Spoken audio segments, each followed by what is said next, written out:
Şahta kızıl alma pişken eken, uzub alıp qarasam qur pişken eken. Falan şahta kızıl alma pişken eken, uzub alıp qarasam qur pişken eken.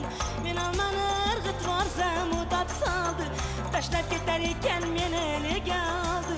Men almani ırgıt varsam udat saldı, tashlab ketar eken meni elega oldi. Kızıl alma pişken eken, uzub alıp qarasam Kızıl alma pişken eken, bizni boshqa shunday savdo tushgan ekan.